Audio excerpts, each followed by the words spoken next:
Hello, today's December 5th, 2019, the day after I just brought out the video on the stellium of Capricorn planets. My name's Eliza DeVries.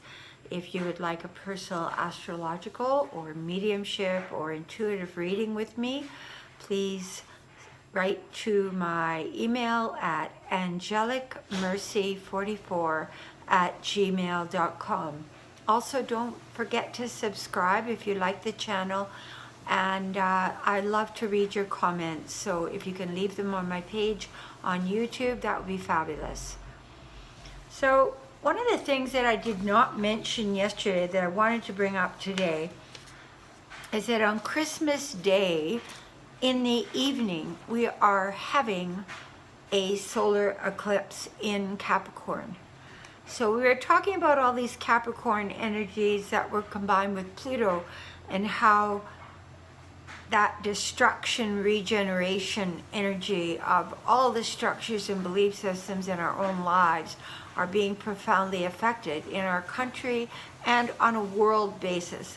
And you could see it all over the world, the disruption, the shifts, the incredible dissolution of governments as they used to be.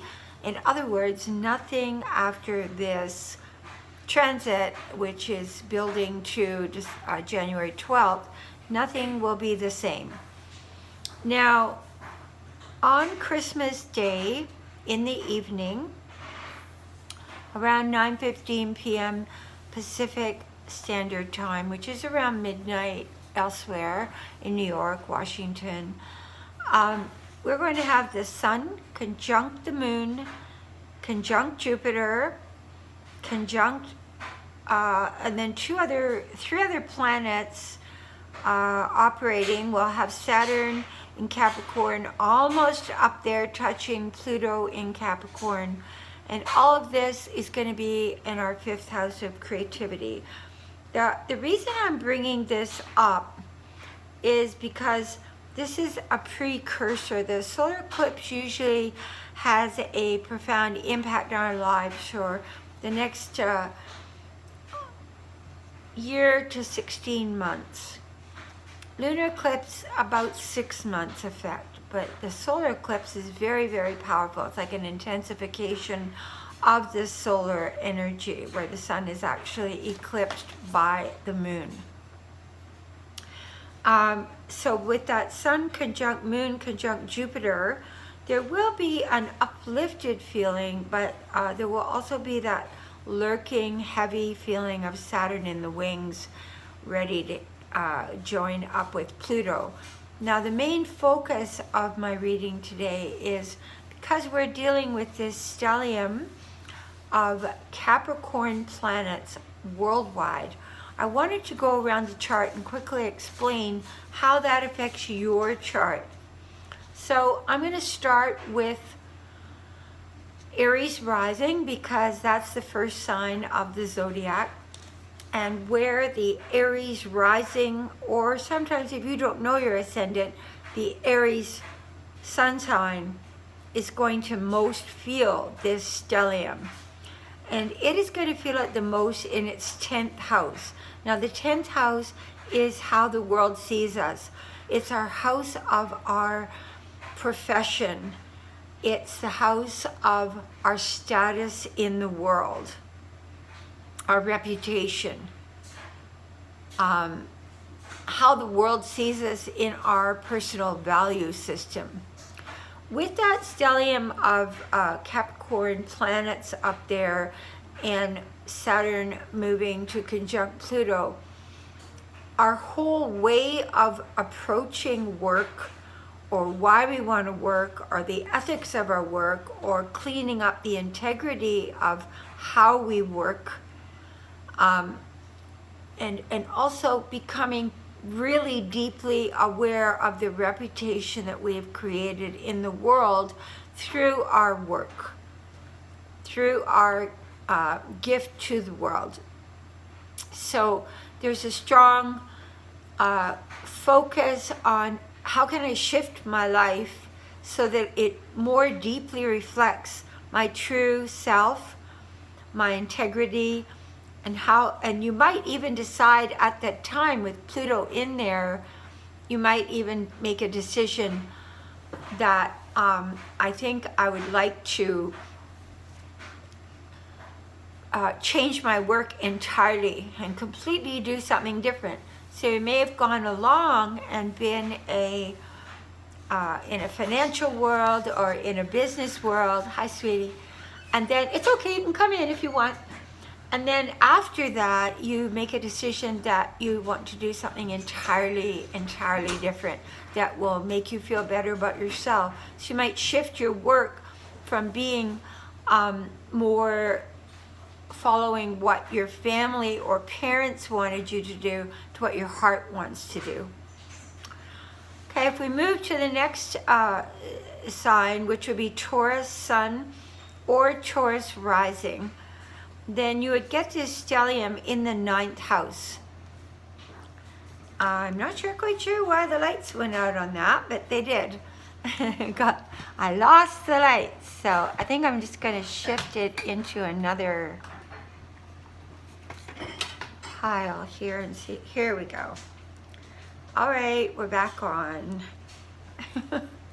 So that's interesting. So the Pluto and Saturn conjunction and the Sun and the, let's see what planets we're going to have up there at the end of December and January. Pretty well Venus and Jupiter.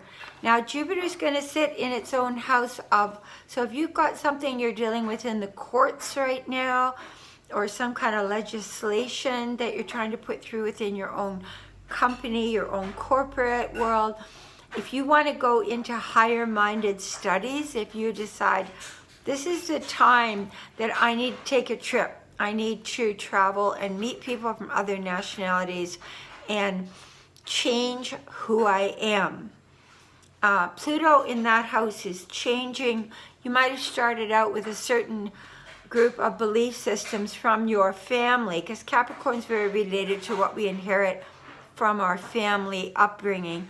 Because Pluto's in there, you may discard some of the belief systems that just aren't working for you anymore and move into studying other religions or other philosophies or higher-minded subjects that would bring you into more recognition of the universality of religion. Go to the 3rd house, which is Gemini, Gemini Sun, Gemini Rising. That's sticking all this Capricorn right in the 8th house. And that's a big one because that is Pluto's rules Scorpio, and that's the house of Scorpio. So all these planets, Jupiter, the Sun coming up on the 20th, Saturn, Venus, Jupiter, and then of course at the end of the month, Mercury, all going through the 8th house. Now you could have a profound intuitive opening at that time if you're willing to drop the rigidity of how you see intuitive work or how you see astrology or how you see mediumship. You may decide you want to go and work with the dying, because that's the 8th house of Scorpio, which is about birth, death, regeneration. You may decide you want to have a baby. You may decide that it's time to expand your metaphysical knowledge, because that is the house of metaphysics. Scorpios are very deeply interested in the occult. And as I've said before, the occult just means what is hidden. It's not a negative word, so don't get concerned about that.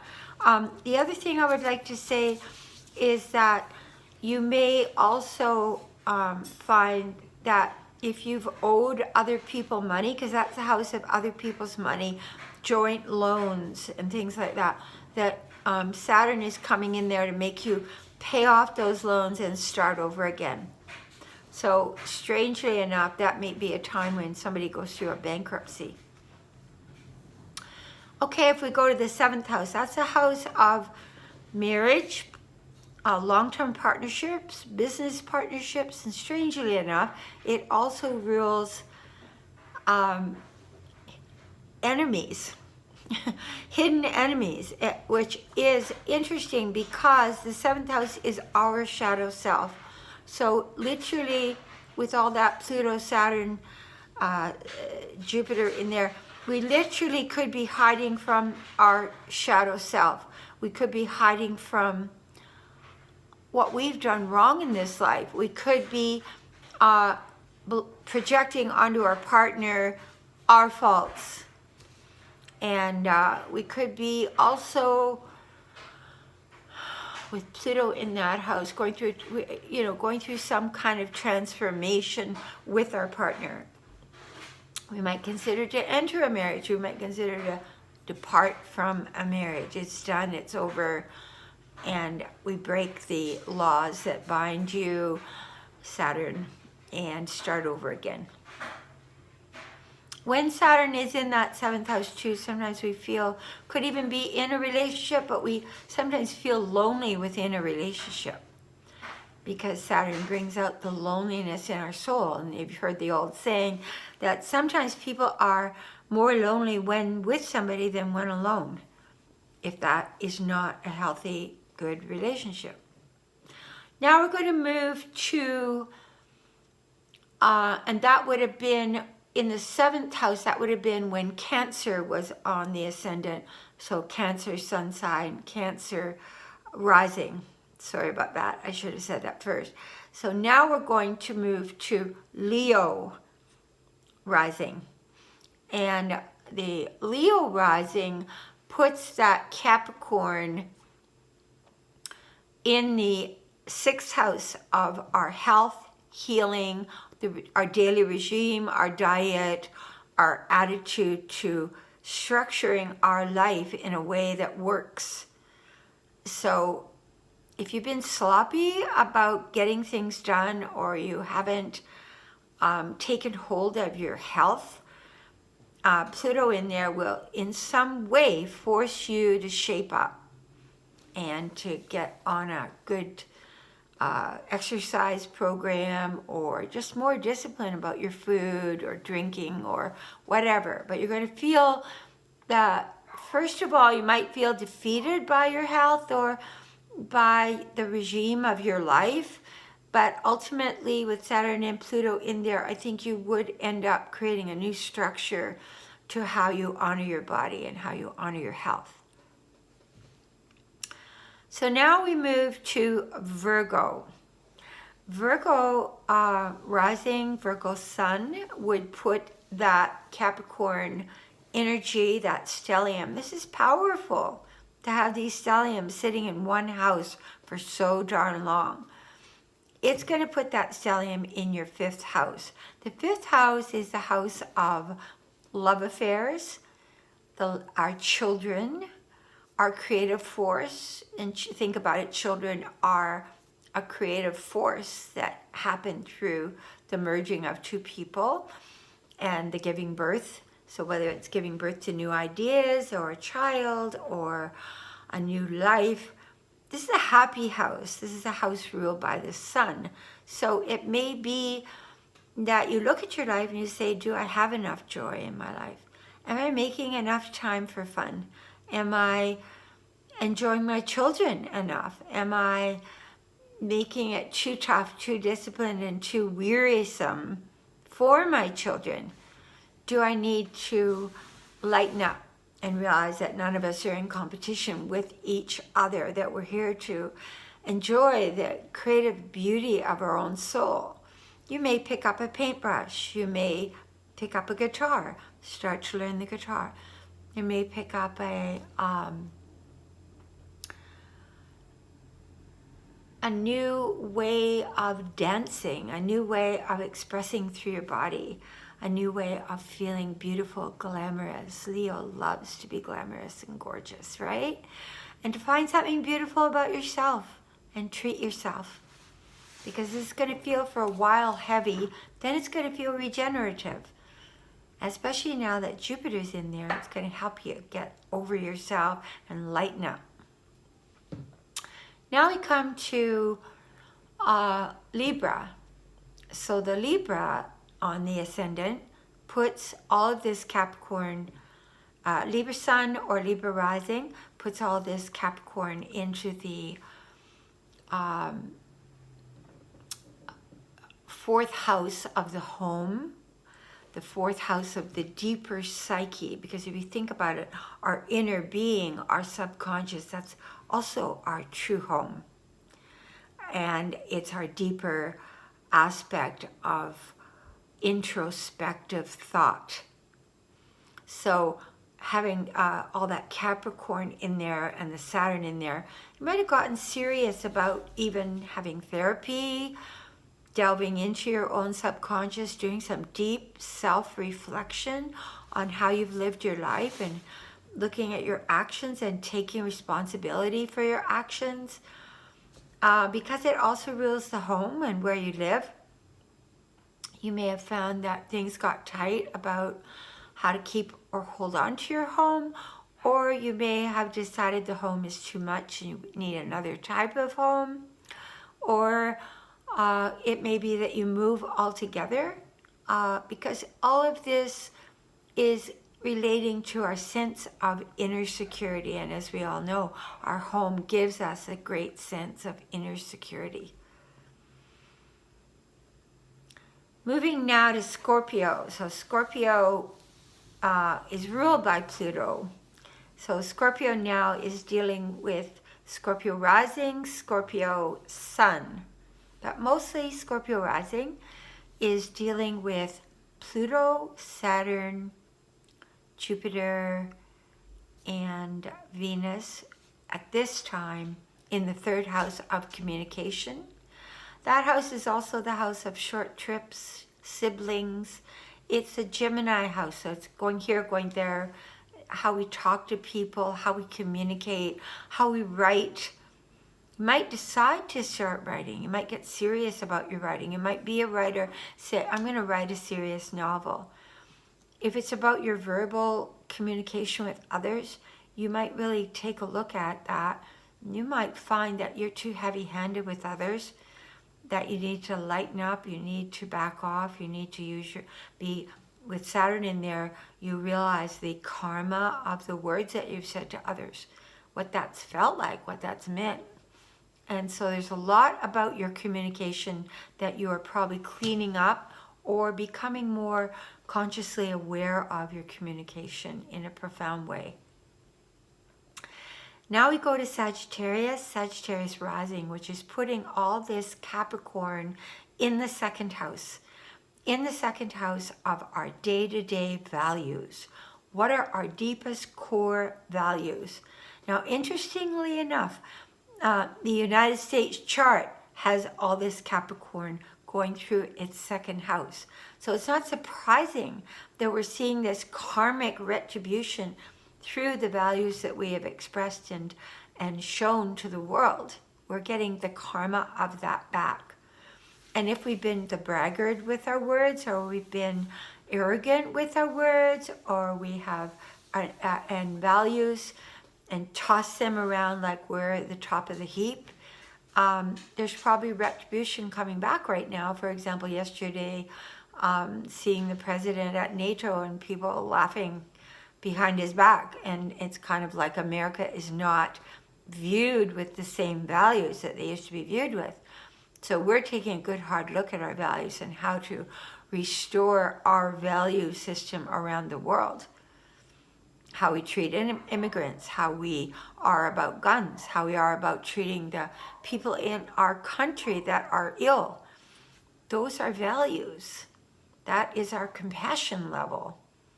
So we're looking at all of that, and we're going to regenerate and redo all of that over the next year.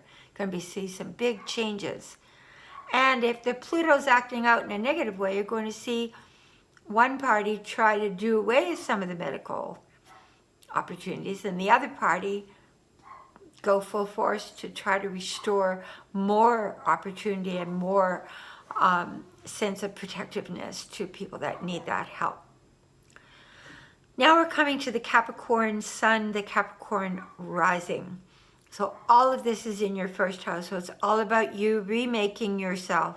It's all about you taking a good hard look at yourself and saying, oh my God, I need to Just one sec. I need to regenerate. Okay.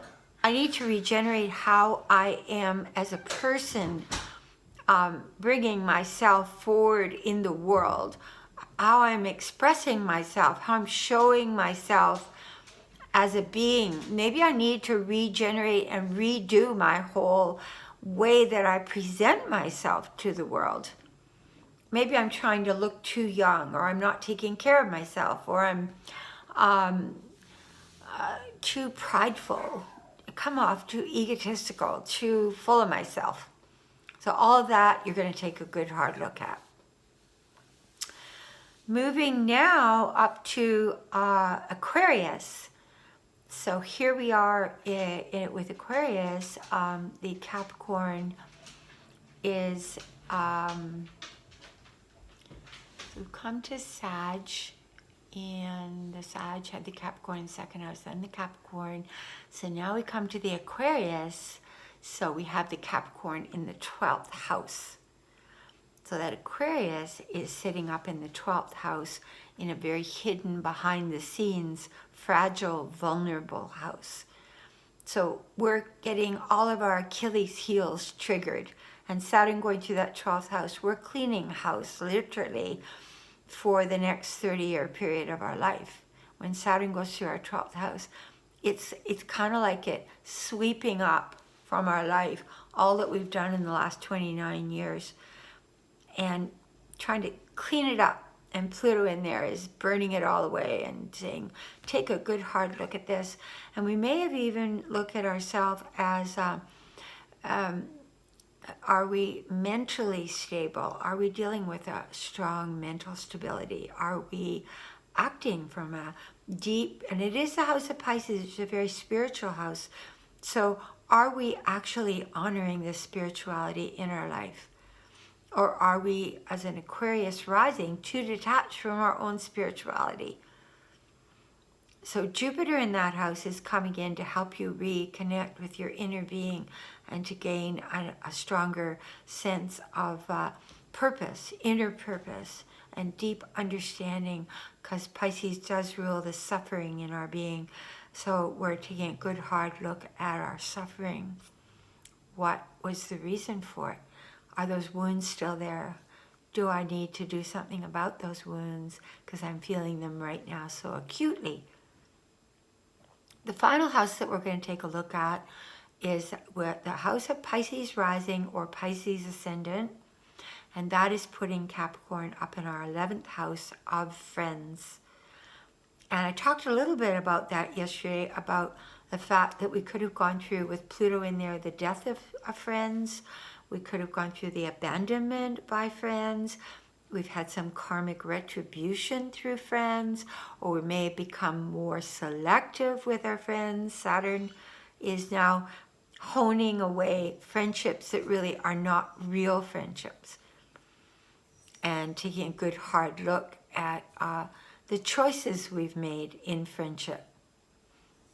And the Pluto is saying, perhaps you need to choose deeper friends. Perhaps you need to choose friendships that bring you into a more profound level of being.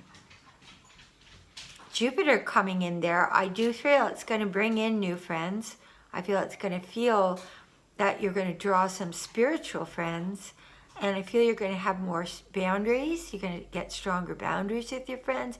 And you're going to have a sense of being able to set a tone of sort of more of a camaraderie with that Jupiter there, more adventures, traveling with friends. Okay, so I've gone around the whole chart. We've taken a good look at all of this Capricorn, where it affects you, how, and this is just a partial view into it, because we haven't really looked at Mercury going through that house or Mars going through that house.